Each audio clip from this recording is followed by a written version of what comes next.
Adventure Time doesn't just show us what loneliness means. It also teaches us how we can find strength in being alone, or even pave our path forward from it.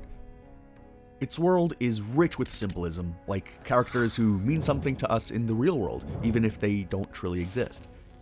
The ice elementals and other users of ice magic are a brilliant example of this.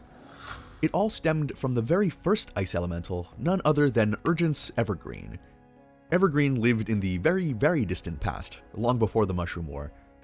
It's here that Evergreen has gathered the other elementals in an attempt to stop a comet from destroying their world. Discuss? Are you listening, Chatsberry? When this comet hits, everybody dies. He's willing to do anything to protect his world and lays out a plan on how they can stop the comet. We build a crown. A crown? But this crown will rely on wish magic, and if it's used wrong, it could doom them all. So the elementals reject his plan. Already we see the dynamic here. The three other elementals stand against him, and Evergreen stands alone. We reject your plan, Urgence Evergreen. Very well then, you leave me no choice. He's obsessed with stopping the comet by himself, and though he cares about the world around him, he's also willing to hurt it to achieve his goal. It's here we're also introduced to Gunther, his student, who's obsessed with Evergreen and learning to use ice magic just like he does. Gunther! Pack my things, Gunther. We ride forthwith for Mount Magwood. You get to watch me save the world. But obsession isn't connection. Whenever Gunther tries to learn from Evergreen, the Ice Master pushes him away. He treats Gunther like a slave, shunning any attempt at connection whatsoever. This is a loneliness driven by his own self-admiration. Master Evergreen, can I ride on the palanquin with you? My feet are soft. No, you're right. Urgence Evergreen is one of the most powerful ice elementals we'll see in the show, but he's very egotistical.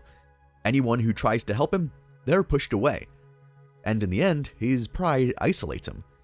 He fights the other elementals who are trying to stop him from creating it and goes on a quest together with Gunther to create it themselves. In the end, he succeeds in creating it, but when Evergreen is trapped by the lava dog, whom he had to defeat to create it, Gunther is forced to use the crown. But Gunther doesn't know how to use magic, because Evergreen didn't teach him this whole time.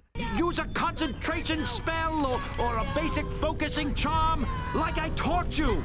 I mean, like I meant to teach you. His pride and his self-imposed isolation led to his downfall, and the whole world paid for it.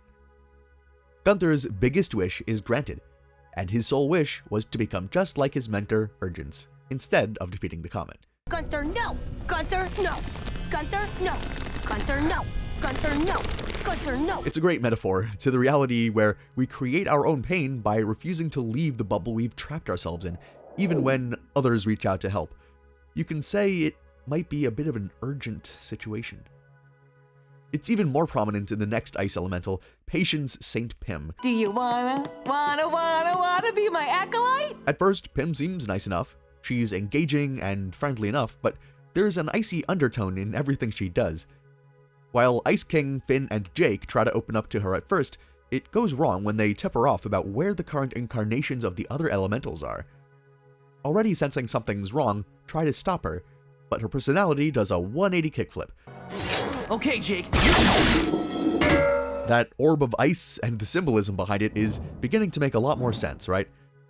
Whether she inherited the selfish nature, ignoring the desires of others for her own self-interest, or just simply grew up like that, Pym is isolated and icy because of her own decisions.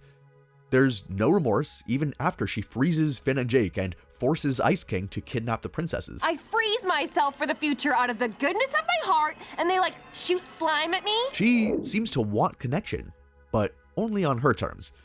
She doesn't want to reach out or understand anyone else. It's her mindset that she was right. She has always been right. But this mindset is untenable. It's not something that can ever truly be sustained if you really do want connection. It's exactly that which makes Patience St. Pym ruin everything, simply from her selfish nature. She's in Simon's fortress and she's ruined the whole world and all our friends. Pym has taken over the land, covering everything in ice, remaking the world how she deems fit. She didn't stop to think if it was good for anyone else. She just did it because she wanted to.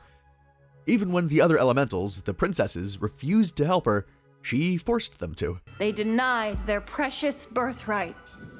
So I cast a mega spell that tapped into their true selves. The pattern is clear. Nobody can get close to Pym because she ruins any kind of positive relationship she has by trying to force it to be on her terms. She's not super malicious, at least not how you'd normally think. Instead, she simply doesn't understand why others can't abide by her rules, by her way of thinking. And that alone hurts her. I planned this gorgeous ball and shrimp buffet to celebrate with the other elementals, but none of them came. She's depressed, lamenting what took place, without even truly realizing that she was the cause of it all. It doesn't get better either. In Skyhooks 2, rather than accept that she's the reason she's isolated, she says that she failed. Boy, did I fail deep. And seals herself off again. Well, maybe I'll try again in another 1,000 years. I'm not sticking around to see how this ends. Mr. Fox, please roll me someplace safe. Who knows if she'll ever accept that this prison that affects her so much was all her fault. It's a prison a lot of us have also built in real life. We isolate ourselves in our cold prisons without even realizing it, pushing people away, assuming they won't understand us, or maybe we'll just only accept love and friendship on our own rigid, self-imposed terms. It feels safer that way. Like Patience, we might throw a party no one attends, then convince ourselves the world is cruel instead of asking whether we ever opened the door. Sometimes loneliness isn't just something that happens to us. Sometimes we maintain it. That doesn't mean we deserve to be alone, but it does mean we have to ask a hard question. Are we willing to let go of absolute control if it means building something real with someone else? Because connection can't be forced. It has to be chosen mutually, vulnerably, and sometimes imperfectly. And that's where Adventure Time's brilliance really shows, because the show doesn't just warn us about isolation, it shows us what it takes to break free from it. While the ice elementals are fundamentally flawed and drive themselves into loneliness, there are also some characters that choose to be alone. Like the Lich, for example. The Lich. What makes the Lich so unique is that he does have a goal and purpose that he'll stop at nothing to achieve. No other relationships on the side, no other desires. This relentless attempt to succeed at destroying all life in the universe has actually just stripped him of everything he could have. His only desire is to destroy life. Any alternative purpose, any other meaning. Because in the end, when he wins, he's left with nothing. His drive for destruction leaves him completely and utterly alone. I think we're not in danger. He seems really depressed. No matter if it's Evergreen, him, or the Lich himself, being alone can be a palace, or a prison of our own doing. But being cold or choosing to burn down all life in the universe is not the only reason we can find ourselves alone. As Adventure Time teaches, the decision to isolate yourself can cause others around you to have the same thing happen to them, even if you never intended that to happen. Take Simon, for example. The crown began to control him. It broke his mind, turning him into a man that no one could recognize. It didn't give him a choice either, and he didn't just lose his mind. He isolated himself out of his relationship with Betty and later had to isolate himself from Marceline because he was afraid of hurting her. Not because he wanted to, but because he had to, or felt like he had to. It's like when someone's struggling with mental illness, grief, or addiction. They don't really want to pull away from the people they love, but the pain or the fear of being a burden makes them disappear anyway. Not out of selfishness, but out of survival. In contrast to Simon, choosing to isolate yourself doesn't have to be to save others. It can also be done as a way of protecting yourself, like PB does. I'm not gonna live forever, Finn. I would if I could. She has a lot of responsibilities, but because of this, she tries to close off her emotions and never engages emotionally with anyone. Having to constantly make decisions for thousands can lead to a feeling of helplessness over time. And for Bubblegum, allowing herself to open up feels like losing control even more. So instead, she does what any normal princess would do: build an ultra-controlling monster in order to keep her kingdom in check, even when she's gone.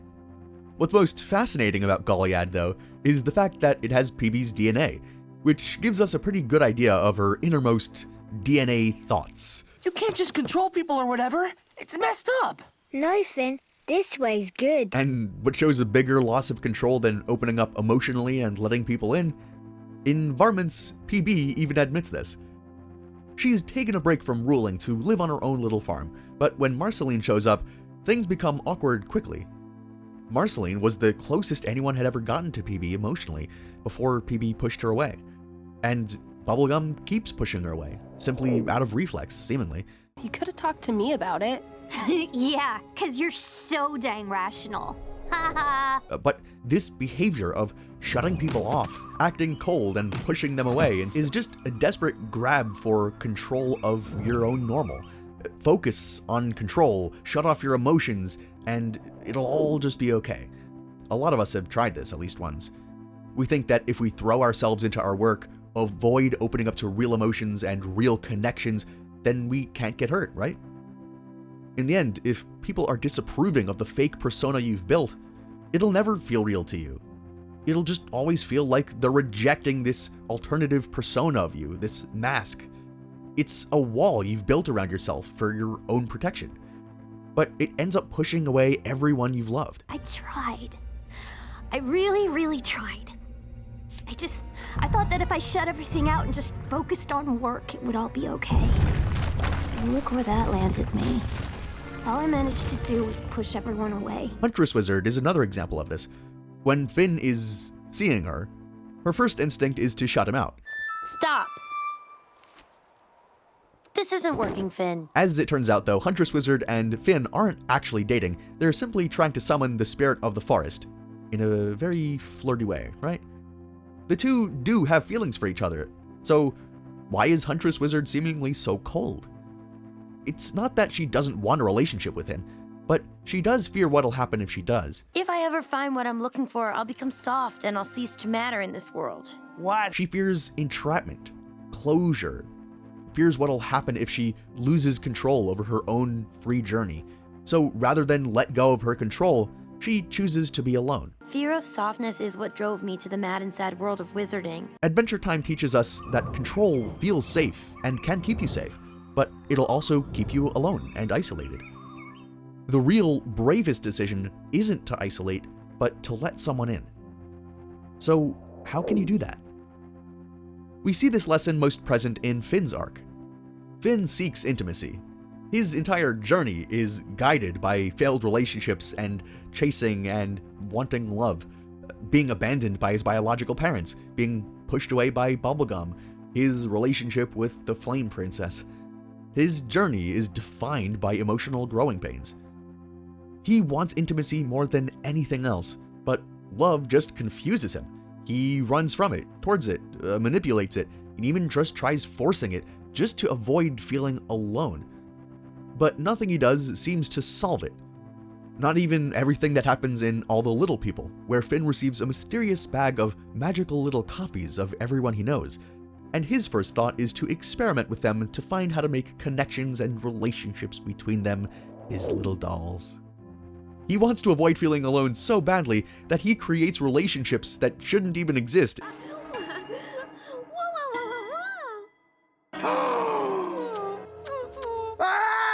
What the ball, man? It's not that he's just playing with toys, because this goes far deeper than that. Even though that's his defense when Jake confronts him, his fundamental goal here is to force others to love him. Though he has so many friends, he doesn't really feel a true connection with any one of them, maybe besides for Jake. His form of loneliness goes deeper than physical. It's a void of love. He's willing to poke, prod, and try to manipulate his romantic relationships into working how he wants, rather than how they should be. But this tendency doesn't solve the issue. It doesn't bring Finn closer with anyone. It doesn't help him find love, and sometimes it pushes people away and hurts the ones he loves most. And by the time he realizes what he's done, it seems like it's too late. So how does he fix it? Well, he does it by being honest, open, and leaving people alone and being vulnerable. Hey, ladies! This is Big Finn! I caused all the problems! It wasn't anyone's fault! His feelings of loneliness and cravings for connections hurt others, and in the end, he has to leave it all alone to let things heal. Okay, goodbye!